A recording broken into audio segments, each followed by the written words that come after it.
Panacea Ville International and BRIDGEAFRIQUE Home of BLISS Incorporated. We do this because we are passionate about families. We believe that families should continue to blossom, continue to thrive, and all. And therefore, we bring couples your way who have made this a possibility in their relationship.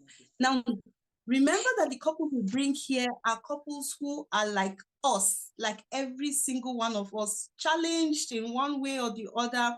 They have differences, but they've been able to find a way to use their differences to grow, to become close and continue having intimacy, even despite their differences. And that's why we come to you, because we know it is possible. We know that a happy marriage is a possibility if you choose to apply the principles that make it work. So on this show, we bring people your way who show you through their own experience how they have used these principles to ensure that they keep blossoming and having that relationship. And today we have a couple that we're going to be hearing from in a minute. I already have something I'm waiting to hear from this couple, and I'm sure that you will learn so much from them. They are none other than evangelist and evangelist Mrs. KOLADE and Sumbo Según-Okеowо. Welcome, sir and ma, to Rings That Bind. Thank you. Thank you very much. Thank you, Nancy. Yeah, it's a pleasure to have you. Now, this couple have been married for 28 years and they are blessed with 5 children. So, sir, ma, before we go on, we want our listener to meet you, to get to know a bit about you, what you do and all.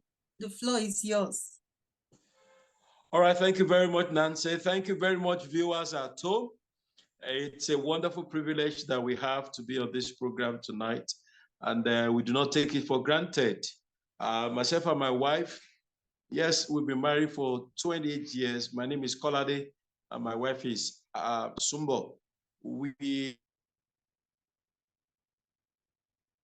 are both evangelists. We are into drama evangelism. We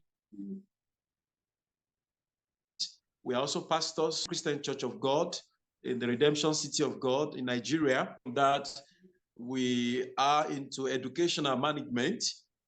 We own a school,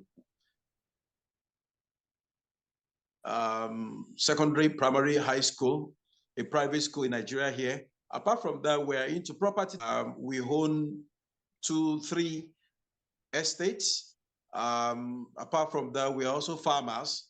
We have 1 or 2 growing oil palm plantations, and we're gradually growing in other areas of life. I am also into politics. I'm a politician by the grace of God. I am local politics. I'm also involved in national politics. And what else? That's who we are. Wow. Yes, we are also we're into marriage counseling. Apart from pastoring, we are also into marriage counseling, and we are both actors. We're both actors. We act in movies. Wow, this is like a well-rounded thing. You do properties, you do farming. Oh, I do a bit of farming too. I will have oil palm trees and also I'm into farming as well. Then you do acting, you do that. Wow, that's amazing. Like, I love the fact that no wonder you talked about finance. We have to come to that area and talk about that's good. Yeah. So then you have a school where you teach. Oh, sorry, a school you run. Yes. Education from cradle to secondary, high school, right? Yeah. Correct. That's amazing. It's a pleasure meeting the both of you today. Thank you. So, Ma, as we go ahead, I want to know how you met. Where did you meet? What was the first meeting like? And why did you decide to settle down together? Yeah. Okay. We met in the church. We were both in drama group. The first time we met, I think it was on the road. there was this crusade, and my husband and some other brothers in the church were going around pasting posters around. So I was just passing by. So the same denomination, but different branches. So they were pasting the posters. So I stood by to look and check. That was the first time he was going to see me. After that, we did a combined drama group with my church and his church. So that was how we met. We started relating. So, well, I was in secondary school. I thought I was just a secondary school leaver at that particular time, while my husband was in OAU for his master's. So I was a school start holder, and then he proposed to me as a master's holder. Wow. Wow, interesting. So, what did you see? Like, what did you see? Well, basically, I knew what I wanted.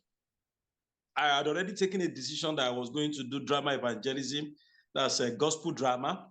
And when she joined the drama group, I saw the way she was all out for the vision. She was completely sold out for the vision. She was ready financially, she was ready physically, she was ready even materially, even as 20. She was just 20 at that time. As young as that age of 20, maturity. And one day I had a revelation. She came to me with a bound thesis, and she titled Solutions to the Problem. That was the name of our group at that time. Watchtower was the name of that group, Watchtower Drama Group. And presented it to me in that revelation that this is my thesis, and gave it to me. So when I woke from that revelation, I knew that this is, somebody God is sending to me to be part of the solutions is that I will have both now and in future. So I took that decision that I will marry. And 2 years later, we got married. I was 25, she was 22 when we got married. Wow, interesting. So, what was it for you that made you decide to marry him? For you, what did you see? What was that thing that made you know that he was the one? This passion for God and for the work of God. At that particular time, I was not preparing to get married. I was shocked when he proposed to me, because I was not even praying about marriage. I was praying about my admission into the university at that time.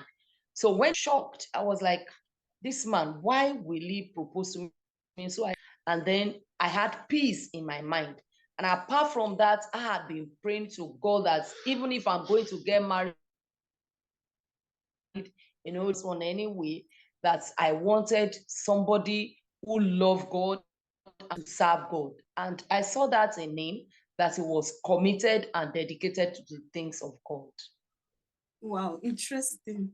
Okay, so I want to ask a bit about how it has been in the drama ministry, that's acting and or what has been the experience. How has it helped you both as a couple since you work together to do this? Yeah, of course, it's been a roller coaster experience. Sometimes beautiful, sometimes ugly, sometimes fair, sometimes not too fair. But in all history, or doing the same thing has really, really helped us. Help that there are times when our individual differences want to come in. I want to do things in my own way. She wants to do things in her home. Rely on each other because of the similarities, because of the same passion, the same ministry, the same business that we do. It becomes almost impossible for us to separate for 1 hour or 2 hours.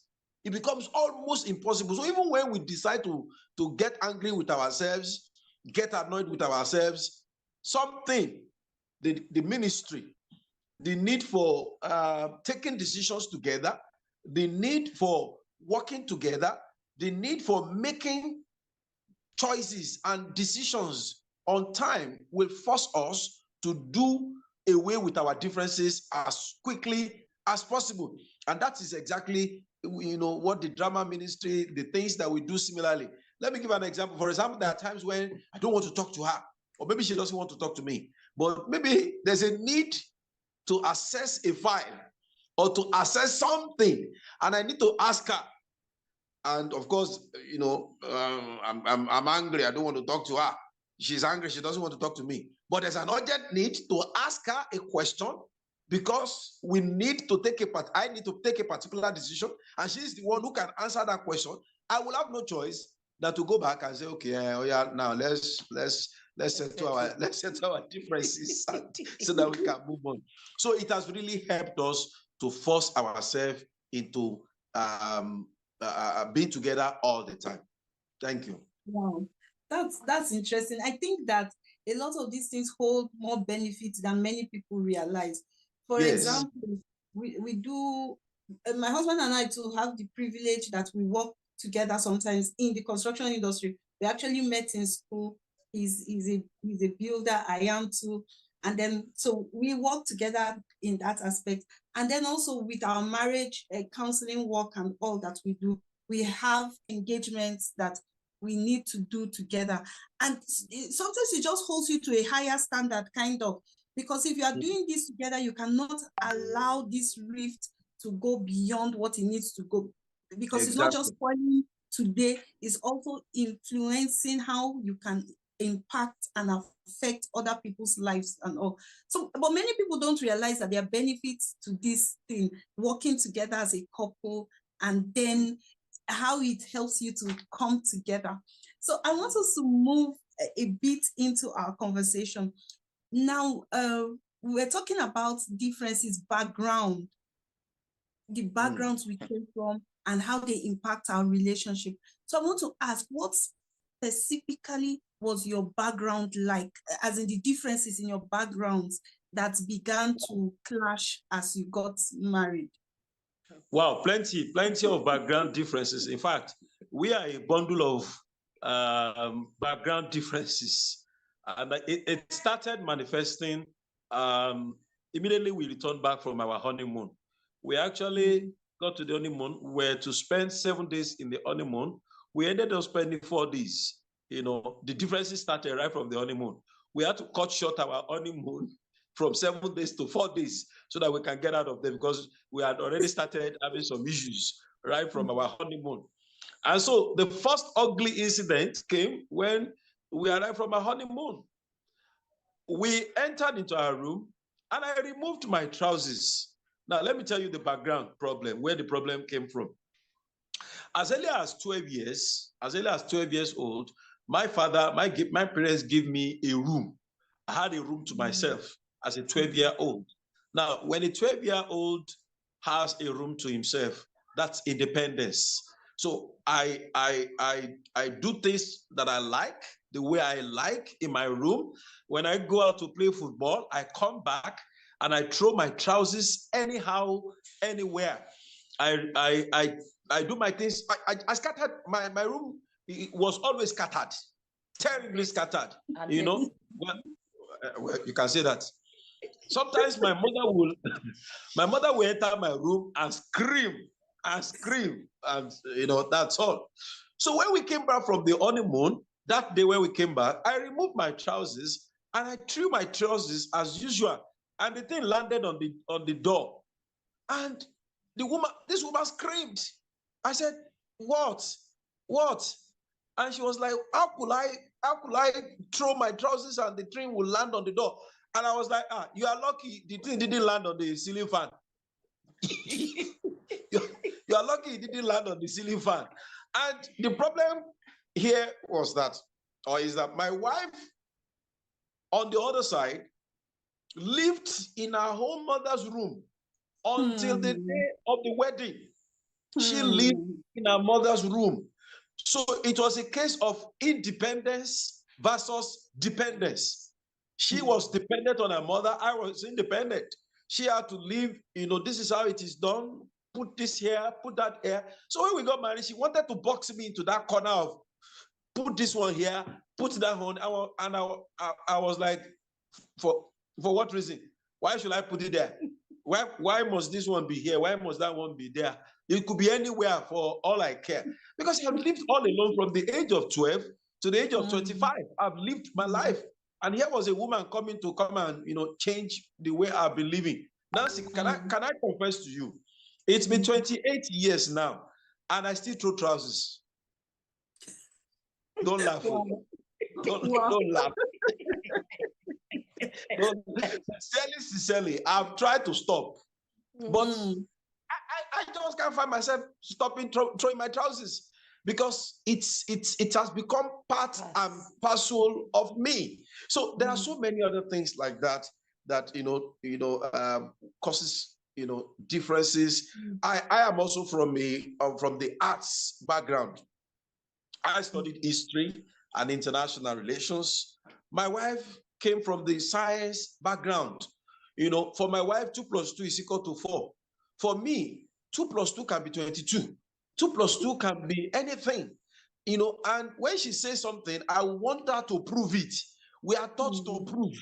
In the arts, you don't just say it is white. You must explain why it is white. And if something happens, as an historian, I am taught to question why it happened. What led to it? What are the consequences? Because I studied Ghana Empire, I studied Mali Empire, I studied Songhai Empire, all the dead empires. We studied them. We knew why they failed. We knew why they collapsed. We knew the downfall. When things happen, it's always who caused it? What led to it? What thought that contributed? That has always been my reaction. On the other side, my wife's reaction is let's look for solution. Let's just solve the problem. And up till now, it's been 28 years. We are still managing that aspect of our background difference of looking back. I want to look back. She wants to look forward. She's a scientist. It's a problem. Wow, this is amazing. So she's kind of solution focused. You want to understand the root of the problem so that as you move forward, you'll be able to say, okay, this is why we got here. We have to understand why we are here first before we move on. Yes. Wow, that's amazing. So I want to ask you, who wants to just move on? With the challenge, with neatness and all, how did you feel the initial time when you got married with him throwing his trousers one spot? I guess his shoes would go to the other side and all. What was it for you, your own experience? It was I didn't like it. Like he said, I lived in the same room with my mom until the day of my wedding. So we keep things. And so you don't keep things around. But for him, he could keep anything. It really gave us a lot of headache. But we had to just talk to each other, found out that it was our background, not because he is bad or because I am bad, but our background, what was speaking. So we had to just accept it like that. Till now, that challenge that we still had was the challenge of money. My husband, when my husband goes out, if you don't mind, before we get he goes out, he will give account of 5,000 naira. My husband gives me 2,000 naira. He wants an account of that 2,000 naira to the last kobo. Okay, so before you get into this finance, before you get it, because I want us to settle here a bit, but before you move into the finance, I still want us to look at these other differences a bit, because I have special love for that finance area. I have passion for there. Okay. So let's look at this and then we get to them. Now, you said some things that I think so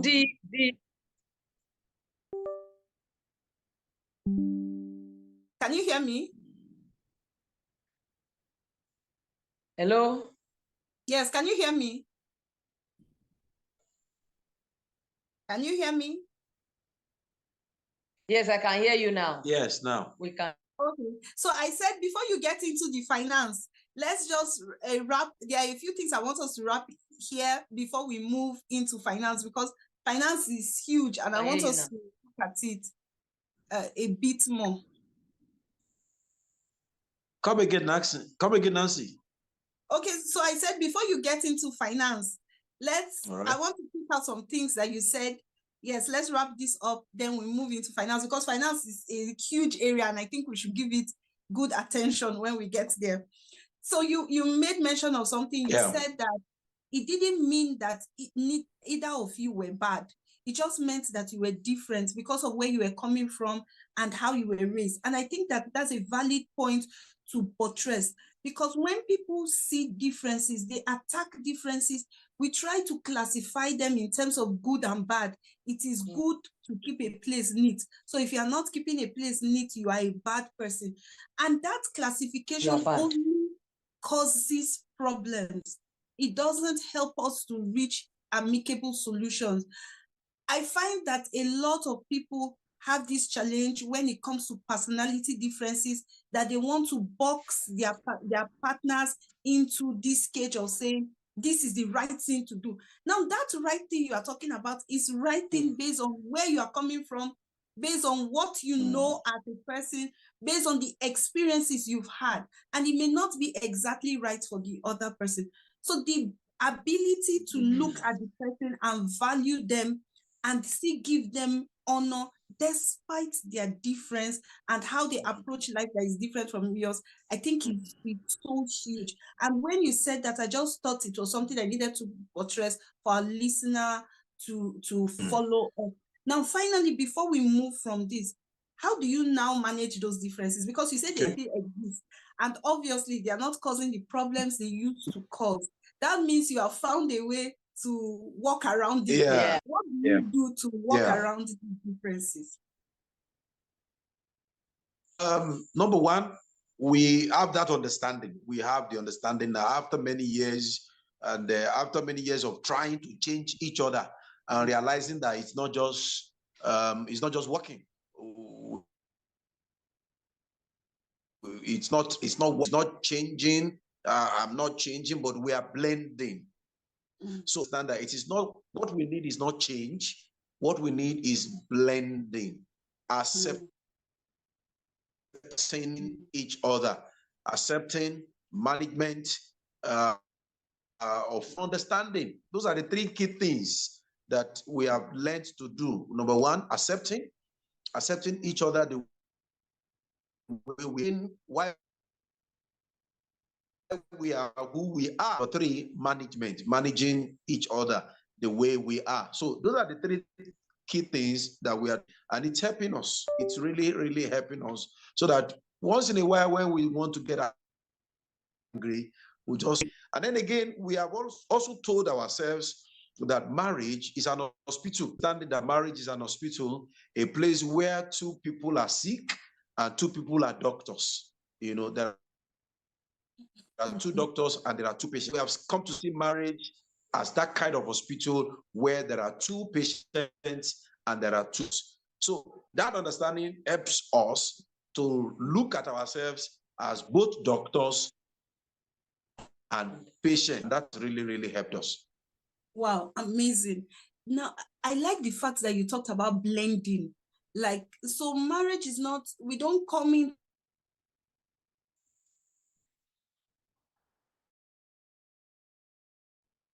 to marriage and we are blending, we are mixing up, we are bringing in our strengths, we are bringing in our weaknesses and mixing it up to make something beautiful out of it that both of us will look at and say, yes, I'm part of this and I'm glad that I'm part of this. I think that is huge. And then I like the analogy,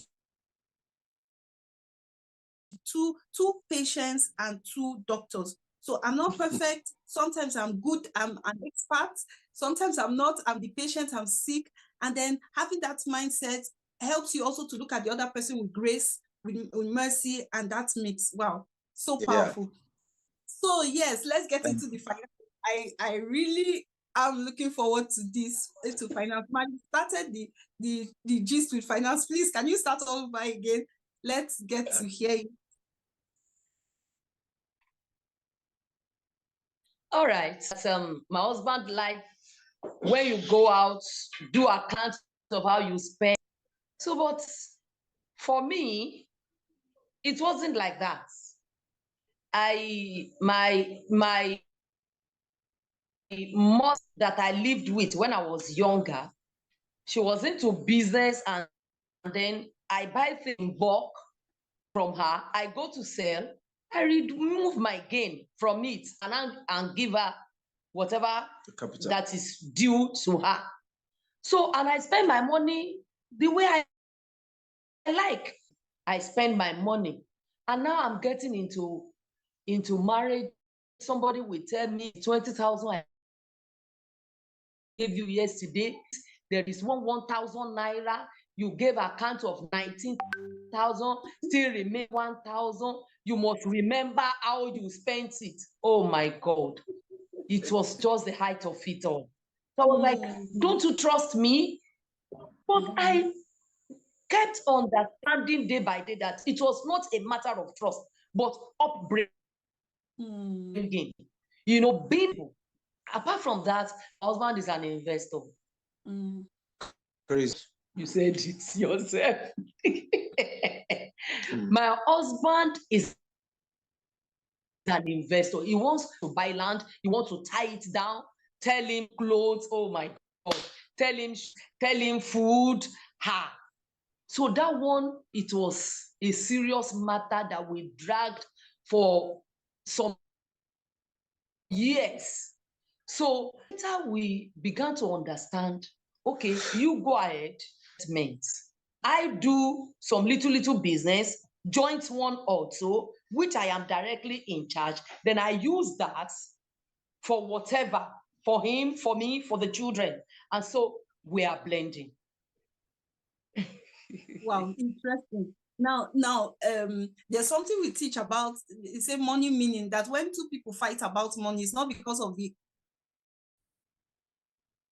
quantity of the cash, it's because of what money represents to the two people that are involved in that equation. So like when you were speaking, I see your husband is more of an investor, so somebody that is prudent with money, with his finance. He wants to know to the teeth where the money is going to.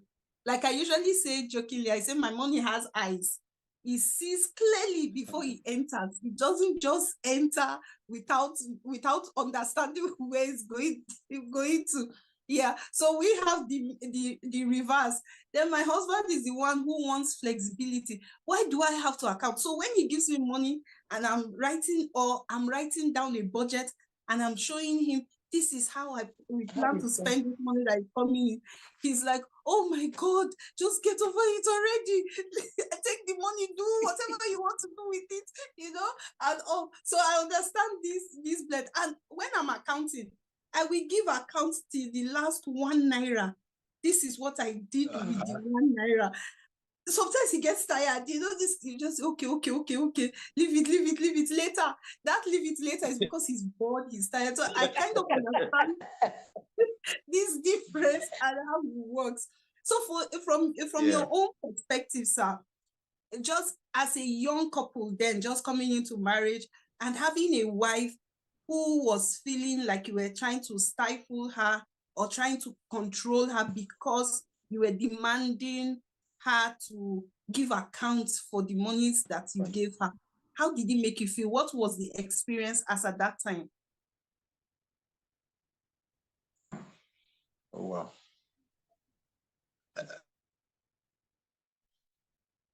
Hello, Nancy. Yes, I'm with you. Hello, we lost. We lost that part. Okay, so I said as a young man, a young husband then, and you came into marriage, your wife was feeling like you were trying to control or stifle her because you were asking for her to account for money that you had given her. What was that experience for you? Like initially from the onset, what was it like? Well, I didn't like it. In fact, at a point, as a young husband, I remember I called and you don't know how to keep funds. Oh, you are not this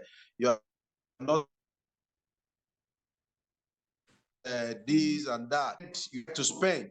You know, I was angry because my background. I also come from a tribe in my country. I come from a tribe where they are known for being tight-fisted and very accountable. To the Ijebu tribe of Yoruba land in Nigeria. Ijebu tribe of Yoruba land in Nigeria are known to be just and very, very, very thrift with money.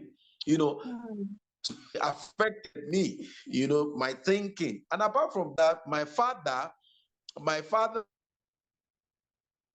raised this of accountability. Every kobo must be account. I remember as a young student, secondary school student, as a school leaver, I got an award. I got an award in my secondary school. I was the best student in the arts class, and I was given the sum of 100 naira. The sum of naira was, you know, was big money in those days. So I went to market, I went to town, I spent the money myself. My father was mad at me, mad, literally mad.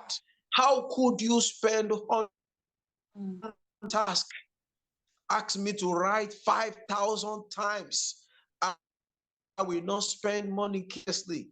I had to write 5,000 times. I will not spend money carelessly. That left an indelible mark upon my young mind that you don't spend money anyhow. So more than 40 years after, that indelible mark upon my life has refused to rub off. It has become part and parcel. So when I got married and my wife was the other way, it was a tug of war. However, after many years, we had blended. We had blended. A little to the left, a little to the right. Now she too knows. So, hello, sir. Can you hear me?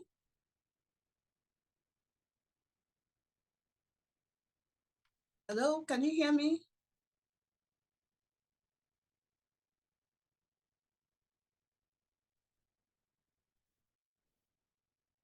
Hello? We've lost them there, I think. Network has not been good. Hello? Yes, we can hear you now. Okay, so we lost you at some point. You All right. were talking about your dad giving you that punishment to write that you will not spend money carelessly. Please continue from there because that's where we lost you. All right. So I said that left an indelible mark upon my young mind that money must not be spent carelessly. So more than 40 years that, hello, can you hear me? More than 40 years after, I still have that mark upon my life. So when I got married and my wife was the other way, it was a really battle. It was a real battle. But 28 years down the line, we have learned to blend. A little to the left, a little to the right. We have, you know, she does that too now. She also gives, you know, strict accounting of how she spends money. And sometimes I'm like, I'm like, oh, it's okay, it's enough. But the other way too, she has, I mean, I have also learned to be a little bit relaxed in my insistence on accountability. So it's both ways. We have rubbed off on each other. Wow, interesting. You know, as you speak, I know that money is one of the primary reasons couples have conflicts. In fact, it is really the first reason, one of the major reasons a couple will choose to divorce is because of finance. And then this difference we are talking about is almost general, that people marry people that are not exactly like them when it comes to finance. So I want to ask you, what was the reason you chose to learn from each other and not instead choose to hide? hide your money, begin to keep money private from the other person. I say, this person just wants to spend. We call each other spender, stingy, and all. What was it for you that made you not take that route? All right, thank you very much. Well, we have seen marriages that had collapsed, several marriages that had collapsed because of this issue of money. So we had learned right from the day of our wedding. We remember what the man who preached, the pastor who preached in our wedding told us. He preached on a topic called Peace Conference. And he taught us that we're going to have challenges. And one of the areas he told us we're going to have challenges was the area of money. So he had warned us. So we saw it coming. So we made a vow between ourselves that we are going to keep joint accounts. We're going to keep joint account, that we are going to have same accounts. We're going to roll our account as either to sign, and that's what we have been doing for the past 28 years, is either to sign. We don't have any exclusive account system. But despite that, we still have a strict understanding that this money is not my money, but our money. Incidentally, we just finished shooting a movie titled Your Money, My Money, addressing this issue of financial crisis in homes, So we had that understanding that money is always a bad master, but a good slave. So we chose that money will be our slave, not our master. So we will rather have money work for us than we working for money or fighting because of money. So that understanding has kept us to put money where it belongs. That rather than you causing us a problem, we will rather spend you, and then another one will come, because we are also investors. We invest, so money goes and money comes back. So we send money on errand rather than having money cause crisis between us. Okay, this is fantastic. Now I know that you are the money savvy one that came with the passion, the drive to invest and all into the relationship. How did you learn? How did you become this person who became savvy? Because when we teach about finance, usually we teach in two parts. The first part is understanding your background, your history with money, how you became who you are with money. And then the second part is about growing wealth. Because if you don't understand, and a lot of people fail to work together to grow wealth. So you often have one person that is very money savvy, understands what finance is and all, and the other person down here, and they are having clashes instead of growing together and coming together. So what was it for you that made you decide to learn to become a co-investor of your resources as well? By the grace of God, I made up my mind, even before I got married, to work hand in hand with whoever my husband would be. So I made up my mind. When I saw that, I felt, because I realized that we had to play to both sides. If we keep investing, for example, if we keep buying land, one day we will need money for food. We need money for clothes and shoes.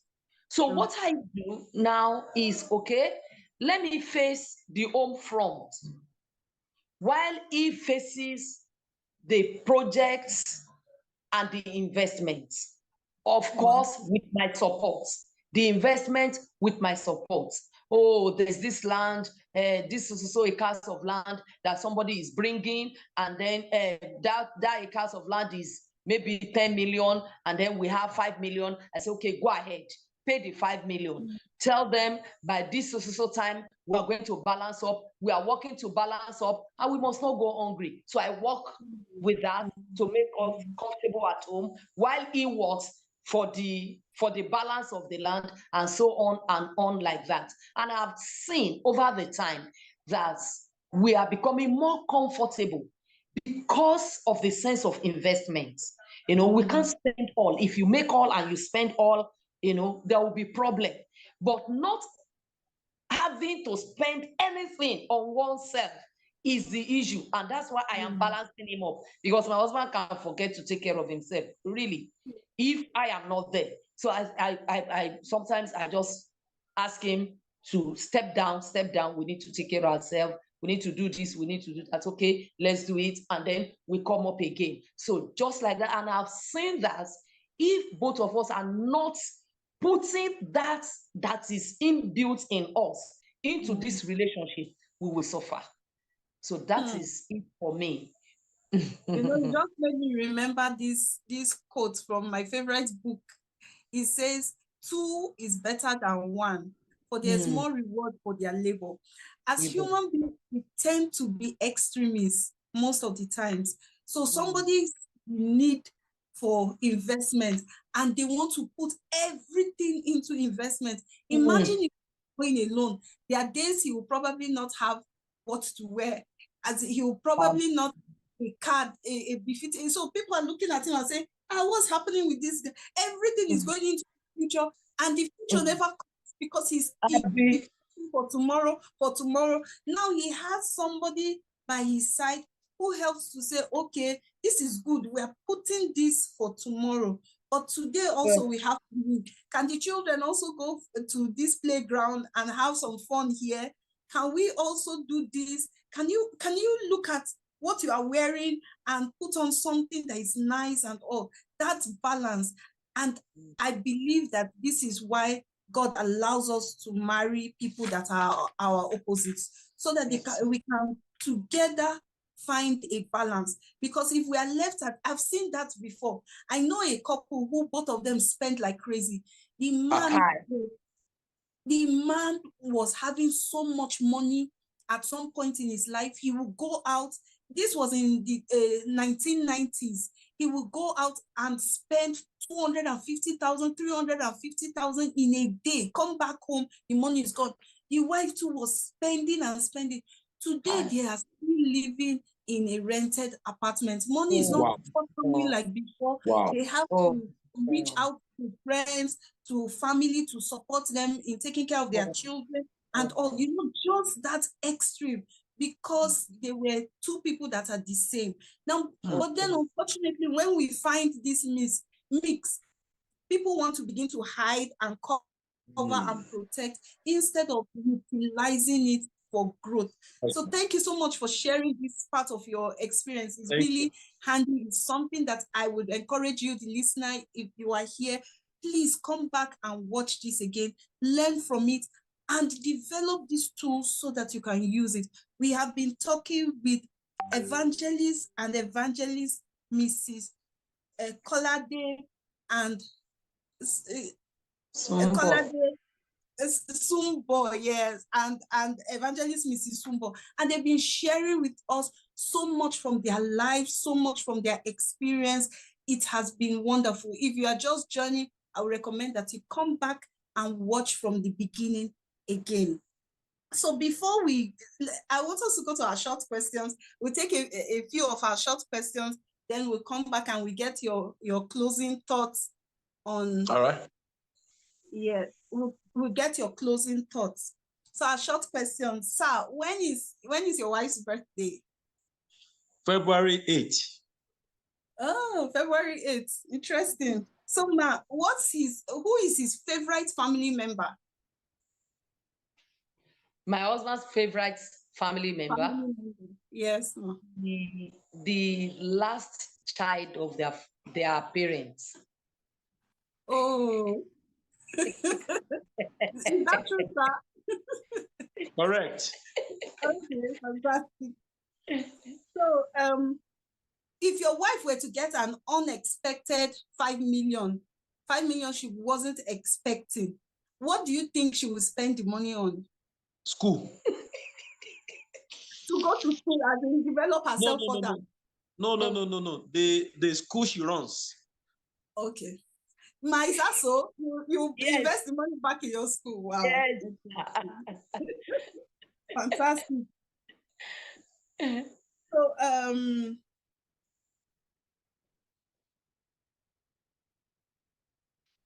So if your husband, what would, if he were to, like, you were not there, and then they came back and told you that your husband used money for X, Y, and Z, what would you say he used the money for? To buy land. to buy land. What else? Ministry.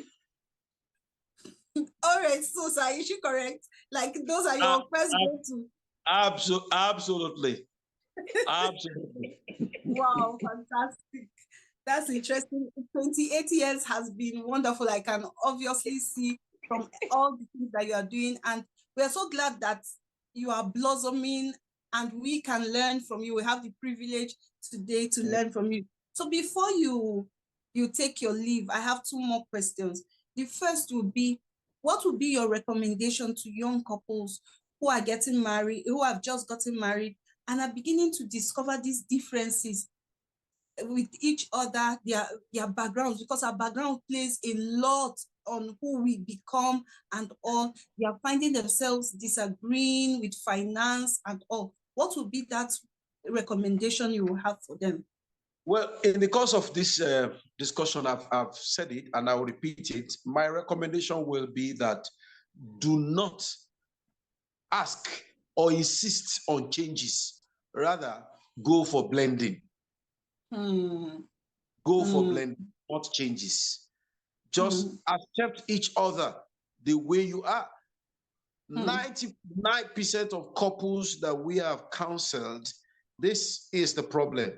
I want my wife to change. I want my husband to change. That word change is a problem causer in marriage. You must change. You must change. And we have seen it over and over that those who want change don't get the change. Rather, to get the change, what do? You blend. Blend. Don't ask for change. Blend. When you blend, you will not see the old again. You will just find that what you are asking for, you will get it over time. And then again, I challenge young couples, do not expect that somebody who has lived a particular life for 25 years, 26 years, and then you are getting married, you want that person to change in 26 days or 26 weeks or 26 months. She's not likely to change in 26 years, let alone 26 months. I have been married to somebody for 28 years. The traces of what I saw 28 years ago, I still see it now. After 28 years, the traces are still there. The traits are still there. The habits are still there. And so if my insistence is on change, I will cause trouble. And the same thing with me, vice versa. So then again, let every couple see marriage as an hospital, a place where there are two doctors and there are two patients. Thank you. Wow, amazing. Yes, ma'am. I will also add the place of communication is very, very important. And we must learn the act of communication. Most people don't communicate. Husbands give order. Don't be giving order. Listen to your wife. There's something in that woman that you need. She's not useless. You know, most men, especially in Africa, you know, once the husband has said something, it has to be carried out. You don't talk. You don't have an idea. In our home, we don't do that. When my husband wants to take any step, he comes to me and says, this is what I want to do. I can tell him, let's hold on. Don't take it yet. And you can be sure that my husband is not going to take the step until when he's sure that I am ready to support him. And when I'm supporting him, I will give all into it. So there's need to communicate. Communication is a two-way channel. You talk, she talks. He talks, you talk. So that's how it's supposed to be. Let's communicate. Let's always communicate. Talk about it. Talk about your differences. Okay, you are like this, I am like this. How do we continue? How do we move forward? Then let's resolve it. Okay, you do it this way. Let's do it this way. If we do it that way and it's not working, let's talk again and look at another way to go about it. It is very, very important. Thank you. Wow, fantastic. As you just made a beautiful summary together.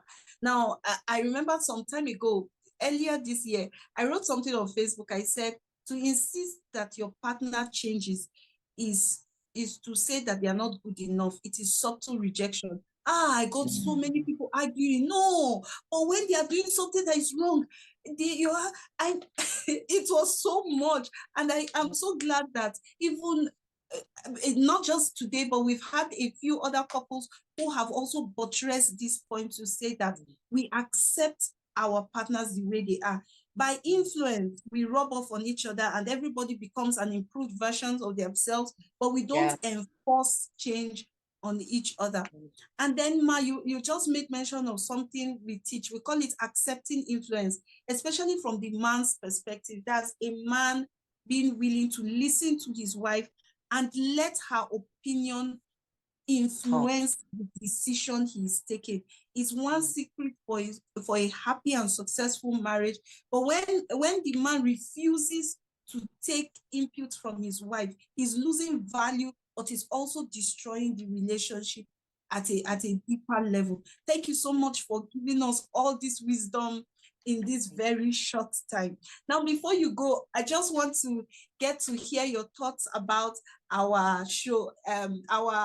Our executive producer, Mr. Michael, was so glad when you said you would be available to do this today, because he had been trying to get you and your busy schedule and all, but we're so glad to have you. We just want to get your thoughts on the show as a whole.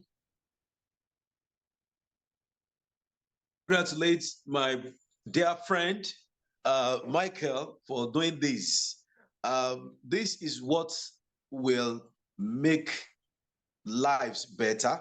This is one program that will make homes get better. And when you have great homes, you will have a great nation. It's because the nation is made by homes. It's made up of homes. So when you have great homes, you will have a great nation. So I am saying, Michael and his team, you are building great nations. You are building great nations, because indirectly, as you build homes, you are building nations. So this is an home building program. Therefore, it is a nation building program. So I give kudos to Michael. I give kudos to you, Nancy. I give kudos to all the members of the team of this program.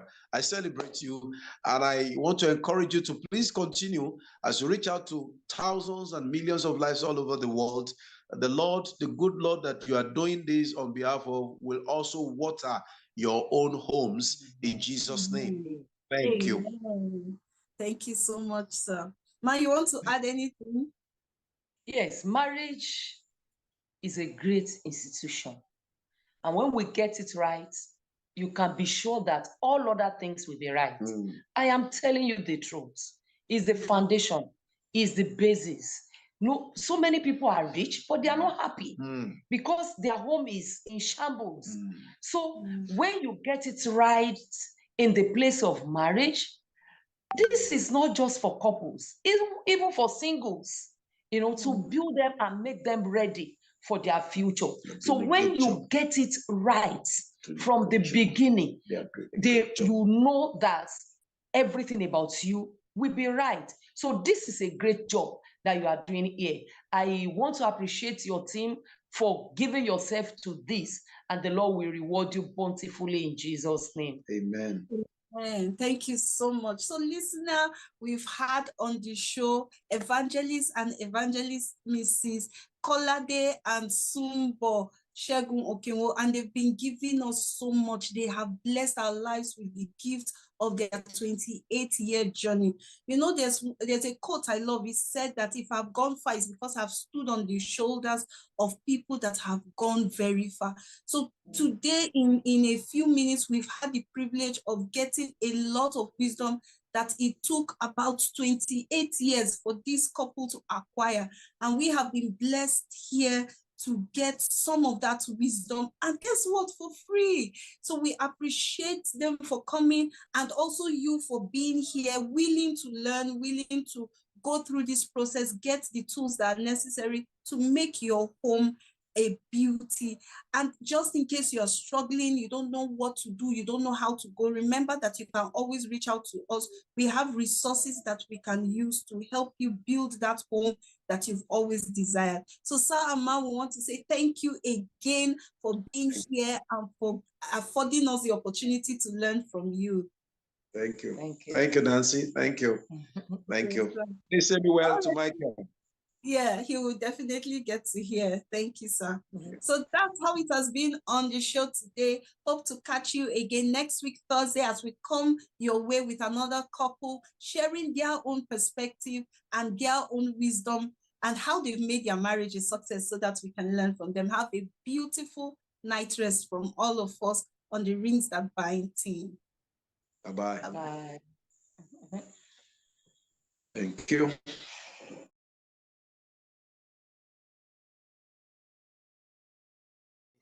And prevent it from encroachment. Are you aware that you can generate income from your land while you are waiting for the value to appreciate? Buy plots and acres of land for oil palm farming and earn money from your land while it appreciates. One of the most thriving and profitable agri-businesses in Nigeria is oil palm plantation. This is because the oil palm is considered to be one of the healthiest and vitamin packaged oils that is suitable for cooking several delicacies. Palm oil is also used in making soap, body creams, and as raw materials in several cottage industries. This is what gave birth to the vision of Ilusomi Oil Palm Farms, a 200-acre standard oil palm plantation based in a village via Ishara Remo and 45 minutes drive from the Ogun State Agro-Cargo Airport, Ikweru, Ileshan, Ogun State, Nigeria. It is a cooperative venture owned by Ilusomi Cooperative Multipurpose Society Limited, registered under the cooperative laws of Ogun State of Nigeria. Come and be a part of this laudable and lifetime yielding investment. You can become a stakeholder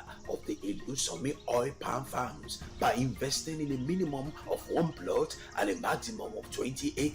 You can choose the self-management method or the property management option. With the self-management method, you manage the farm by yourself. Using the property management option, you commission us to manage the farm on your behalf. Evangelist KOLADE SUNMBO KSO, the chairman of Ilusomi Cooperative Multipurpose Society Limited and the MD CEO of Zion Stones Media, is the initiator of the Ilusomi Oil Palm Farms. Therefore, your investment is safe. For further details and inquiries, contact Ilusomi Multipurpose Cooperative Society Limited, Zion Stones Media Office, Suite 2, the New Abba Father Complex, opposite the White House Suites, Redemption City of God, Kilometer 46, Lagos Ibadan Expressway, Ogun State, Nigeria.